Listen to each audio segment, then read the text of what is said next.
Let's speak now to Alex Wilson, AM, Reform UK London Assembly member. Good morning, Alex. Well, it seems to me that what was in Epping Forest is now in London, because our friends who came over on boats are being given luxury accommodation in Canary Wharf, in the Britannia Hotel. What do you make of it? Yeah, absolutely. Well, I went down there this morning just to have a look to see what's going on, because obviously I saw the news yesterday that this has been the latest hotel to be requisitioned, if you like, by the Home Office for housing illegal migrants who've come here crossing the channel on the boats. We've seen that the crossings are up 50% this year compared to last year. And I think, was it around 45,000 have come since Keir Starmer became Prime Minister. So for all the talk of smashing the gangs, all he smashed are the records. And it's putting huge pressure on communities right across the country. We've seen what happened in Epping, which is not that far from where I live. We saw protests in Diss, in Norfolk as well. And now we've seen this going on at Canary Wharf. And I mean, Canary Wharf is an area which is well known for its high-end economic activity. It's a really important place. Commercially and for tourists as well. And having this kind of being dumped there is not going to help anything. And just moving people around like pieces on a chessboard isn't the way to answer this. We've got to stop the boats. We've got to start deporting people who have got no right to be here. They've broken the law to enter this country illegally. They shouldn't be allowed to stay. And once that decision is made, they need to go back.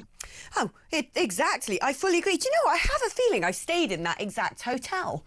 Before I moved back to London, when I had been living abroad, I have this feeling I was coming to London to do something, and I went on one of those apps where it's all like, we've got amazing luxury hotel special offers. Shh, don't tell anyone. I won't name the app.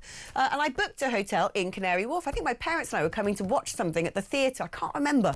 But I'm absolutely certain it was the Britannia in Canary Wharf, and a nice hotel it is too. And you just think there are people living in Canary Wharf probably paying in the region of, I would imagine, £2,000 to £3,000 a month in rent to live in a one-bedroom flat, lucky if they've got a concierge and maybe a gym in their building. And these people are being paid for by us to live in a £400 a night hotel complete with swimming pool and bars. Yep. And as you say, it's us that's paying for it as the taxpayer. I think it's in the region of £6 million a day it costs to house these illegal migrants in these hotels right across the country. And it's no wonder people are getting fed up with it now, because we are and always have been a welcoming and generous country, offering support for those that are genuinely fleeing war and persecution. But they're not. They're coming from France. I go to France quite a lot. I'll be over there in the summer. I'll be keeping a very close eye on it to see if there is any war or persecution going on there, because so far I've not seen any. And they're men of young men fighting age coming across. It's not women, children, families, and that's why it's causing these problems. That's why you had the incidents that happened in Epping where a 14-year-old local girl was sexually assaulted, and that's why people are angry there. And it's going to spread across the country. I really don't like seeing those scenes. Nobody should endorse scenes of violence, disorder, clashes with the police. That's completely uncalled for. But you can understand why people are angry and they don't want this going on in their communities, and they don't want to be paying for it while they're you're going out, you set your alarm clock, you go to work, you try and earn a living to put food on the table for your family, and yet you're being taxed and taxed and taxed to pay for these freeloaders. It's absolutely got to stop. When does the London Assembly rise for summer? Is it already out of session, or is it still churning away? I think there's a few meetings still this week. All the meetings that I've got, all the committees I'm on, they all finished. Is there any opportunity to stick it to Khan over this in mayoral question time? I'd love to see him hopefully. squirm. I mean, it's the kind of issue that I'll be raising, as I always do. Although I don't know if you ever watched the London Assembly. I mean, it's not that exciting. Oh, but, I've seen enough. I've seen how he responds to things. Well, the thing is, he doesn't, does he? Yeah, he always exactly. dodges the question. He obfuscates, whether it's me or whether it's Susan Hall or anyone else. He doesn't really like getting to the grips of these questions. But no, it's something I'll certainly be looking to raise. But another thing, we are actually hopefully going to be having an emergency meeting to discuss the police station closures, because the Met announced either earlier this week or at the end of last week that they're now looking to close half of the front counters, which breaks a clear manifesto promise that Khan was elected on last year. He promised there'd be at least one 24-hour front counter available in every borough. That's now not going to happen. So we're hoping to have an emergency meeting to discuss that. Perhaps I can tack this on as well. Oh, that is shocking. Shocking. Do you know, I found myself the other day having to walk into the local police station because someone had smashed up my car, and all I could do was, write something online to get a crime reference number. And then I tried to get hold of the CCTV, and I said, no, you need the Met Police to request it. Tried to phone the Met Police, can't get anywhere. Can you email us instead? So I actually ended up walking in to the local police station because you can't get in touch with the blimmin' people otherwise.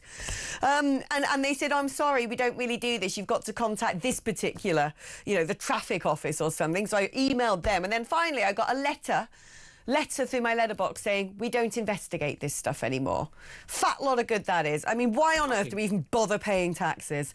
Alex... But the things, a lot of this is a political choice. Yes, the police are overstretched and under-resourced, but a lot of that is a political choice from Sadiq in London. He spends 1.1 billion on policing. He spends 1.4 billion on net zero. If keeping the streets safe is really his number one priority, you need to follow the money. It's not what he's spending it on. That's what I'm, again, challenging him on a regular basis. Right. How much is he spending on things like his nighttime czar and his diversity officers and all of his, wonderful make everybody multicultural schemes? Well, the night czar, she resigned and nobody noticed because she'd done precisely nothing of value in the time that she was there. Yeah, it's quite a woke organisation. There's lots of DEI, lots of pronouns. And it's quite lonely in a way being here fighting against that. But I'm going to carry on fighting the good fight. Just because something's difficult doesn't mean it's not worth trying. And I'm going to keep trying my best. Thank you, because you and I share a name, Alex, and our name comes from the Greek and it means defender of mankind. So we have a big job to fulfil. Alex Wilson, AM, Reform UK, London Assembly member.